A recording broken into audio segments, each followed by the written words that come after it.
तो hello guys, कैसे हैं आप सब। तो आज का हमारा टॉपिक रहेगा कि हम मैनुअली जो है वो अपना टावर शेड्यूल कैसे बनाते हैं एक्सेल पे। तो चलिए स्टार्ट करते हैं आज की वीडियो। तो मेरे पास ये पड़ा हुआ है किसी 132 केवी लाइन का, 66 केवी है डिज़ाइन पर, 132 का था। है ये 66 केवी का। इसमें मेरे पास टावर शेड्यूल पड़ा हुआ है। मैं इसी में आपको समझाऊंगा सब कुछ, ठीक है। पहले आ गया कि हमारे लाइन का नेम क्या है, वो डाल दिया। उसके बाद डिटेल सर्वे टावर शेड्यूल आ गया, टोटल लेंथ आ गई, ठीक है। हो सके तो क्लाइंट का नेम भी आप डाल सकते हो, जो आपका क्लाइंट होगा। तो इसको स्टार्ट करते हैं। इसमें क्या है कि सबसे पहले आएगा आपके पास सीरियल नंबर, फिर आएगा टावर नंबर कौन सा है, उसके बाद आ गया एंगल ऑफ डेविएशन। थोड़ा सा जूम कर लेते हैं जिसकी जो हमें दिखे अच्छे से, ठीक है। उसके बाद आ गया एंगल ऑफ डेविएशन। उसके बाद आ गया टाइप ऑफ टावर। ये तो एंगल से डिफाइन होता है कि टाइप ऑफ टावर कौन सा है। अगर डेड एंड टावर है उसको डी टाइप ही रखना है, ये मैंने पहले भी आपको बताया था।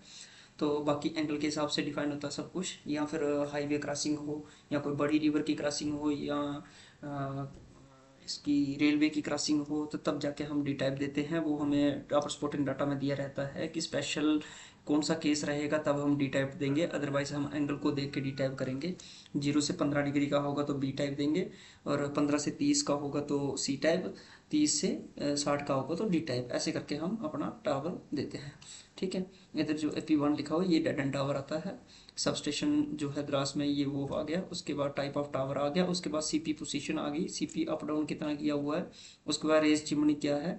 रेस चिमनी तो वहाँ पे क्या था कि जहाँ का मैंने टावर शेड्यूल निकाला है वो ये है द्रास का। तो द्रास में क्या था कि हमें कंपलसरी था 3 मीटर की आरसी देना, क्योंकि उधर स्नोफॉल बहुत ज़्यादा होता है, ठीक है। तो उसकी वजह से हमें 3 मीटर स्टैंडर्ड था कि आरसी देना ही देना है। उसके बाद एक्सटेंशन आ गई। उसके ये आ गया एक्सटेंशन। उसके बाद आ गया हॉरिजॉन्टल स्पैन कितना है। उसके बाद सम ऑफ एडजेसेंट स्पैन क्या है, RL क्या है, इफेक्टिव लेवल क्या है, विंड स्पैन कितना आएगा।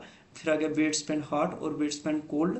और उसके बाद आती है क्रॉसिंग डिटेल्स। उसके बाद आता है रिमार्क्स। उसके बाद आता है कोऑर्डिनेट्स क्या है। उसके बाद आता है विलेज नेम, ठीक है। ये सब डाटा हमें बनाना होता है। तो चलिए एक एक करके मैं आपको समझाता हूँ कि कौन सा डाटा कैसे बनाया जाता है, ठीक है। सबसे पहला है गैंट्री टू, डेड एंड मानते हैं इसको। AP1 जहाँ पे लिखा है ये डेड एंड मान लो, ठीक है। तो सब स्टेशन का 0 0 एंगल रहेगा, तो AP1 का रहेगा 5 डिग्री। चलो सब स्टेशन वाले को छोड़ते हैं। AP1 से AP2 जो दिया हुआ है इसका समझाता हूँ मैं सिर्फ एक स्पैन का आपको, इसमें क्या क्या रहेगा। और AP1 से AP2 समझते हैं। AP1 का आ गया 5 डिग्री एंगल, 5 47 10 RT है। जहाँ से स्टार्ट हो रही है हमारी लाइन और जिस साइड जा रही है उस साइड से हमें देखेंगे कि RT जा रहा है या LT जा रहा है, वो हमें इधर डिफाइन करना पड़ता है, ठीक है। तो इसका आ गया AP2 का 33 डिग्री, ये तो डी टाइप ही आएगा। और AP1 जो था ये डेड एंड टावर था, इसलिए डी टाइप दिया हुआ है हमने। Type of tower D type, ठीक है। 0 0 हमने इसलिए दिया क्योंकि प्रोफाइल बनाई, हमें बॉडी एक्सटेंशन देने की रिक्वायरमेंट नहीं थी। तो हमारे पास ऐसे भी ये क्लियर हो रहा था ग्राउंड क्लियरेंस, तो हमें बॉडी एक्सटेंशन देने की जरूरत नहीं है। अगर हमारे पास एक्स्ट्रा क्लियरेंस आ रही है तो हम इसको ट्रंकेटिव भी कर सकते हैं। जैसे DD-1.5 या DD-3, वो उसको बोलते हैं। जो माइंड्स में जाते हैं हम तो वो होता है ट्रंकेटिव टावर, जो बेसिक बॉडी होती है उसमें से कट होके आता है वो, ठीक है गाइस। उसके बाद आगे सीपी पोजीशन 0 0 कर दिया है। लेवल प्लेन था उधर एरिया, इसलिए सीपी 0 0 किया हुआ है। जहाँ पे अनइक्वल होगा, हमें लग रहा है कि यहाँ पे फाउंडेशन बनाने में दिक्कत होगी, तो तब हम जो अनइक्वल करते हैं तो सीपी डाउन करके ऊपर वाली लगे माइनस कर देते हैं, नीचे वाला प्लस कर देते हैं उसमें LE। तो वो चलो आपको मैं डिटेल में चेक सर्वे में बताऊंगा कि कैसे हम अपने कंटूर ड्रा करते हैं, लेग कॉम्बिनेशन कैसे डिसाइड करते हैं, बेंचिंग कैसे मिनिमाइज की जाती है। ये सब चीज़ें हम उसमें देखते हैं, तो उस वीडियो में आपको मैं सब बताऊंगा। उसके बाद आगे रेस चिमनी, ये कंपलसरी है, एक्स्ट्रा तो नहीं आ रही है। एक्स्ट्रा आएगी तो वो तो चेक सर्वे में ही आएगी। डिटेल सर्वे के हिसाब से जो कंपलसरी है वो हमें देनी पड़ेगी। उसके बाद आ गया बॉडी एक्सटेंशन। बॉडी एक्सटेंशन देने की ज़रूरत तो नहीं है। तो बॉडी एक्सटेंशन वही बोला कि अगर ग्राउंड क्लियरेंस नहीं मिल रही है तब हम बॉडी एक्सटेंशन बढ़ाते हैं, अदरवाइज नहीं बढ़ाते हैं। तो उसके बाद आ गया इन दोनों के बीच में स्पैन कितना है, हॉरिजॉन्टल स्पैन, ये आ गया 33, ठीक है, 33.85। और आगे वाला है 83.52, ठीक है। उसके बाद सम ऑफ एडजेसेंट स्पैन टोटल कितना आता है, इसको देखो इसमें क्या क्या दिया हुआ है।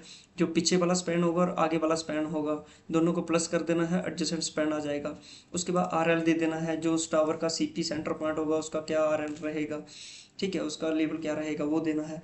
उसके बाद आ गया इफेक्टिव लेवल, जैसे हम इन दोनों स्पैन की इफेक्टिव लेवल देखते हैं तो इसमें क्या है, इसमें क्लिक करते हैं, इसमें CP position plus race chimney plus extension और प्लस आरएल जो है, इन सबको ऐड करते हैं और फिर माइनस करते हैं आगे वाले टावर का, फिर इसका सीपी, फिर इसका रेस चिमनी, फिर इसका एक्सटेंशन और इसका आरएल।